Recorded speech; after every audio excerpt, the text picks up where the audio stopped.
What's up guys, my name is Ryan and I spent most of my life living in the United States and I want to show you my favorite places. So here's my USA Top 25.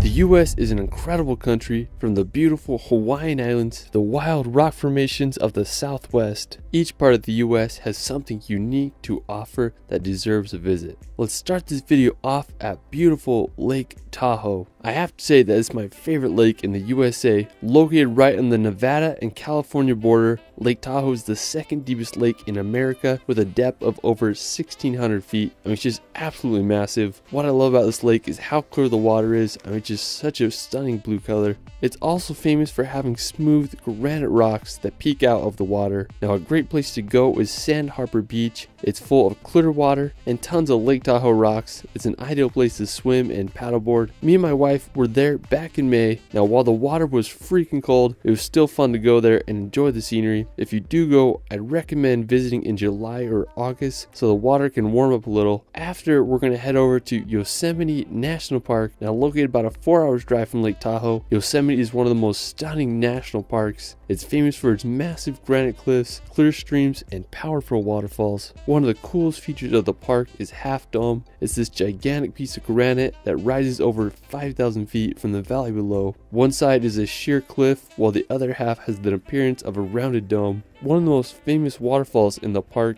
is Yosemite Falls. It's one of the world's tallest, with its upper falls being 1,430 feet high. One of the more peculiar waterfalls in the park is Horsetail Falls. During mid-February, the setting sun hits the water just right, creating the illusion of a firefall. Yosemite is home to some of the most beautiful spots in the US, and I hope you all can visit. From Yosemite, we're going to head to the coast to visit Big Sur. Now, located on the Pacific 101 highway, Big Sur is one of America's most scenic drives, known for its winding turns, seaside cliffs, and views of the misty coastline. One of the coolest places in Big Sur is the Bixby Creek Bridge. It's one of California's most photographed bridges, and you'll understand why when you get there. Big Sur is also home to Midway Falls, which is an 80-foot waterfall that falls onto the beach below. If you keep driving south on the 101, it'll take you to this elephant seal vista point. It's this beach filled with thousands of elephant seals. They're some of the largest and weirdest animals I've ever seen. Depending on what time of year you go there, they may be sleeping on the beach or fighting to the death. Pretty crazy animals. Now, while we're still in California, we're going to visit the California redwoods. Now, the redwoods are the tallest trees in the world, with the highest reaching 379 feet tall. There are groves of redwoods scattered along the northern California coast, and there are plenty of places to see them. I went to the Jedediah Smith Redwood State Park. We explored the grove and I was just blown away by the size of the trees. Not only were the trees amazing, but just the whole ambience of being there. The trees pretty much blocked out all sunlight, and then the ground was covered in these ferns that made it feel like you were in a Jurassic Park film. I mean, such a magical place. Now, after exploring California, we're going to make the drive up to Oregon. Now, I have to say that Oregon is one of my favorite states. It's home to massive volcanoes and countless waterfalls.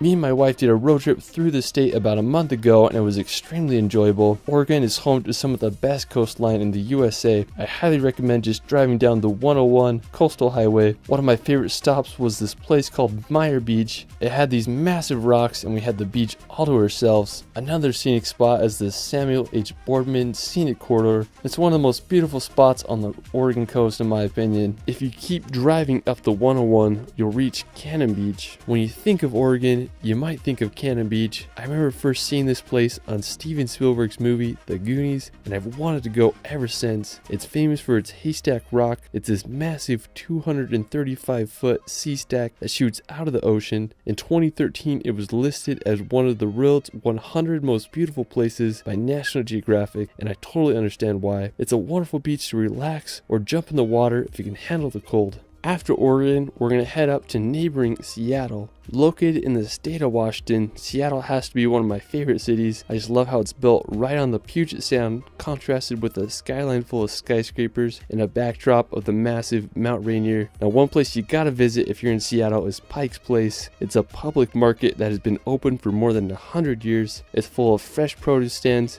unique shops, and the world's first Starbucks. I just love all the colors, smells, and just all around vibe. Pike's Place is also home to the Gum Mall. It might gross you out, but at least it's full of colors. After Seattle, we're gonna head up north to visit Alaska. When you think of untamed wilderness, Alaska is it. And it's just a land full of some of the world's biggest mountains and glaciers, and it's one of the few places in the USA where you can see the aurora borealis. When I look at these landscapes, I mean, they're just so vast and untouched. I mean, it's unbelievable. One popular form of transportation is by helicopter or bush plane because some spots are just so remote. So if you ever want to escape the chaos of the world, Alaska may be the place you gotta go. After Alaska, we're gonna head over to Hawaii to visit the island of Oahu. All the Hawaiian islands, I have to say Oahu is my favorite. I lived there for over 8 months on the North Shore, and it was some of the greatest times of my life. If you love hiking, surfing, or adventures, Oahu is the place for you. One of the most popular places on Oahu is Waikiki. It's a perfect combination of city and ocean. The beach is lined with high-rise hotels and shops, and it's a perfect place to surf and catch some waves. Another one of the most famous places on Oahu is the North Shore. The North Shore is 17 miles of coastline that is home to some of the greatest surfing in the world. One of the most well-known beaches on the North Shore is the Bonsai Pipeline. The waves are created by a super sharp and dangerous reef that causes the waves to break just right. During the winter months, some of the most popular surfing competitions are held here, and the waves can reach over 20 feet high. When there aren't crazy waves, I love swimming on the North Shore. The water is so clear and the waves are just such a fun time to swim in. While we're still in Hawaii, we're going to head over to the island of Kauai. Of all the Hawaiian islands, Kauai is the oldest, making it the most beautiful and diverse. It's nicknamed the Garden Island, and when you go there, you'll understand why. One of my favorite places is the Na Pali coast. There are very few places in the world, if any, that match the beauty of this coastline. The Na Pali coast is filled with sea cliffs that rise 3,000 feet from the ocean, contrasted with deep, narrow valleys that empty to the sea below. There's several ways to experience the Na Pali coast. One of the best ways is by helicopter. Prices range from anywhere between $200 to $300 for a 50-minute tour. You'll be able to get some of the best views of Na Pali's coastal cliffs and valleys. Another great way is through a boat tour. These range from 3 to 6 hours and cost upwards to $150 per person. If you're on a budget like me, there's plenty of hikes and lookout spots you can go to. One of my favorites is the Kalalua Lookout. Another amazing place to visit in Kauai is Waimea Canyon. Nicknamed the Grand Canyon of the Pacific, it's over 10 miles long and 3,000 feet deep. I just love the contrast between the red rock against the tropical vegetation. After exploring the Hawaiian Islands, we're going to head back to the continental US to visit the iconic New York City. With its massive skyscrapers, diverse cultures, and hustle and bustle atmosphere, it's a place that needs to be experienced. I was fortunate enough to live in New York for a few months, and the city lifestyle quickly grew on me. One of my favorite places in the city is the Brooklyn Bridge. The Brooklyn Bridge is one of the most photogenic places in all of New York. It's this massive bridge that connects the boroughs of Brooklyn to Manhattan. The bridge was finished in 1883 and it's become one of New York's most popular attractions. I used to love walking across the bridge and enjoying the view of Manhattan and the water below. The bridge is a great place to experience during the day, and it gets even more stunning at night because you'll be able to see the city lights. One of the most famous places in New York City is Times Square. It's one of the world's most popular tourist attractions, bringing in over 50 million people each year. It's full of thousands of lights and advertisements. I mean, there's just so much energy there. You can walk around there for hours. There are entertainers on the street and tons of other random attractions. Now, if you want a nature break from the city, you can explore Central Park. Opened in 1876, it's home to beautiful bridges, tons of walkways where you can exercise or ride a bike. I mean, just such a beautiful contrast between the hectic city life. After exploring New York, we're going to head over to the nearby region of New England, now located in the northeastern part of the US. New England is comprised of Vermont, New Hampshire, Massachusetts, Connecticut, Rhode Island, and Maine. New England is one of the most historical regions in the US. It's where the Pilgrims settled in 1620, and it's also where the Revolutionary War was born. I mean, just such a fascinating region. The most populous city in New England is Boston. Located in the state of Massachusetts, Boston is one of the oldest municipalities in the US, founded in 1630 by the Puritan settlers. Historical events such as the Boston Tea Party took place during the Revolutionary War here. Today, Boston is a thriving city, home to universities such as Harvard and MIT. Now, if you want to escape the city and see some nature, I suggest going to Vermont. This may be one of the best places to visit during fall. The trees turn to unbelievable red, orange, and yellow colors. Vermont is also home to historical towns such as Brattleboro. Now, another one of my favorite states in New England is Maine. Maine is the northeasternmost point in the US as it borders Canada. It's famous for its scenic coastline filled with lighthouses and lobster shacks. One of my favorite cities in Maine is Portland. It's a charming city on Maine's coast. It was first settled in 1623 by European settlers. Today it's known for its old port district and harbor. One of the coolest places is the Portland Head Light. It's a historic lighthouse that was built all the way back in 1791, making it the oldest lighthouse in Maine. Another beautiful place in the state is the Acadia National Park. Acadia is mostly located on the Mount Desert Island. The national park is full of granite peaks, rocky coasts, and tons of beautiful trees. I have to say it's one of the most impressive national parks on the East Coast. After Maine, we're going to head to the opposite side of the country to visit the Florida Keys. So the Florida Keys are a Coral Cay archipelago located right off of southern Florida. It's basically the American version of the Bahamas. What's really impressive is that all the islands are connected by a road, making it one of the coolest drives in the US. I was out in Florida in December and I really wanted to drive all the way to the end of the Keys. When you drive on the bridges, you'll be able to see the blue Caribbean Sea. One of the most impressive ones is the 7-mile bridge. At the time of its construction, it was one of the longest bridges in the world. I mean, it just looks like it never ends. The final destination on the Keys takes you to the city of Key West. It's the most southern place in the continental US. We spent the sunset swimming on Fort Zachary Taylor State Park Beach, and it was just the perfect way to end the day. Alright, after Florida, we're going to head over to Wyoming to visit Yellowstone National Park. I went here a few weeks ago and it was a magical experience. Now, one of the most famous places in Yellowstone is the Grand Prismatic Spring. It's the third largest hot spring in the world with a depth of 160 feet, and from above it displays a remarkable rainbow color. You can walk on the platforms around the spring, but you'll get the best view by taking the short hike up to the Grand Prismatic Spring overlook. Another iconic spot in the park is Old Faithful. It's one of the world's most famous geysers because of its reliability.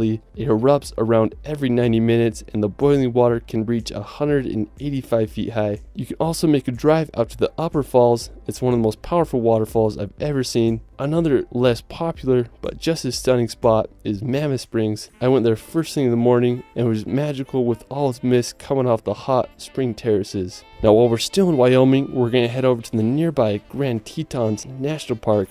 I have to say this is one of my favorite national parks. I just love the incredible scenery and the unique jagged shape of the Grand Tetons. I mean, there's tons of hikes to go on. One of my favorites is to Delta Lake. It's a somewhat challenging hike, but when you reach the top, you're rewarded with a blue Gatorade colored glacier lake that has the backdrop of the massive Grand Teton Peak. I mean, it's just hard to beat the location of the spot. When I went there, I just had to jump in the water. I have to say it was some of the coldest I've ever been in, but nothing makes you feel more alive than a polar plunge in some glacier water. If you want a more relaxed experience in the Tetons, you can take the ferry across Jenny's Lake and then make a short hike up to the waterfall. Now, after Wyoming, we're going to make the 2-hour drive to Idaho to visit the St. Anthony Sand Dunes. I mean, this place is bizarre. It's over 10,000 acres of sand dunes right next to some farmland. I mean, it just feels so out of place, but the whole area is the ultimate playground. Some of the dunes reach 400 feet high. Now, if you love riding dune buggies or dirt bikes, this is the place you gotta go. My grandparents live nearby, so I've come here many times. Whenever I'm here, I feel like I'm in Dubai or somewhere exotic. It's just such an epic place you gotta visit if you're ever in Idaho. Now, after Idaho, we're going down to Utah to visit the famous Bonneville Salt Flats. The Salt Flats are located about 2 hours west of Salt Lake City. It's one of the craziest locations in Utah and the world. It's basically 30,000 acres of mud covered in a layer of salt. There's no vegetation, so all you see is white and the surrounding mountains. The Salt Flats have been featured in many music videos and movies such as Pirates of the Caribbean. I love coming out here and just messing around on the salt, whether it's setting up a tramp on the Salt Flats or jumping over my car. Since the salt is completely flat, the world's fastest land record has been set here. If you do go, be cautious about driving on the salt because you can sink your car if the salt isn't dry. Now, when it rains, the Salt Flats become the world's largest mirror, and it's just truly a surreal place that you have to visit if you're ever in Utah. After Utah, we're going to New Mexico to visit Shiprock. Now, this may be one of the most random and unique rock structures I've ever seen. Special thanks to my friend David and Rule for helping me out with the footage here. He has some amazing shots of shiprock. What I think is so unique about it is the volcanic spines that lead up to the rock. From a Google Earth point of view, you can see 3 volcanic spines that all come together at the rock. I mean, I've never seen anything like it before. The rock is sacred to the Navajos. They named it the Rock with Wings. I mean, what a bizarre place. While we're still in the southwest, we're going to visit Lake Powell. Now, Lake Powell is one of the coolest man-made lakes in the world. It's a reservoir that is located in Utah and Arizona. It's been called America's Lost National Park because you feel like you're in the Grand Canyon, except it's filled up with water. Now, Lake Powell was created back in 1960. A lot of my family and friends will rent a houseboat and go boating down here for weeks during the summertime. I mean, I just can't think of a better place to go wakeboarding, and it's a mecca for cliff jumping and water sports. I mean, Lake Powell is such an incredible place, and I hope you all can visit one day. Now, a super cool spot right outside Lake Powell is Horseshoe Bend. It's this picturesque section of the Colorado River surrounded by massive cliff walls. Another really fascinating nearby attraction is Antelope Canyon. It's located just 20 minutes from Horseshoe Bend. Now, Antelope Canyon is one of the most impressive slot canyons in the world. From the outside, the area just looks like a normal desert landscape. As you descend in the slot canyon, you'll witness some of the most beautiful sculpted sandstone. The canyon was formed by flash floods and thousands of years of erosion. Now, for our last destination, we're going back to Utah to visit Zion National Park. Now, Zion is just out of this world. Pictures and videos don't do it justice. It's home to steep red rock cliffs that are thousands of feet high. One of my favorite and most famous places in Zion is the hike to Angel's Landing. It's about a 5-mile round-trip hike that's famous for its sketchy chain trail. We crossed the bridge over the Virgin River and headed up the trail. We hiked up some steep switchbacks until we reached the top. Angel's Landing is famous for its 1,000-foot drop-offs and chains that lead the way. I did the hike in the winter, so it was icy at times. I bought my 360 camera so I could get every possible angle of the trail. I was able to reach the top, and the view just blew my mind. I was able to see all of Zion's Canyon. I was just surreal. If you can handle the heights, I hope you can hike Angel's Landing sometime in your life. Well, that is it for my USA Top 25. Let me know where your favorite place is in the United States in the comments below. I also started a relaxation channel where I post hour-long films with calming music to bring some peace and nature in your life. You can find me on TikTok and Instagram at shirley.films. It's Ryan, and we will see you later.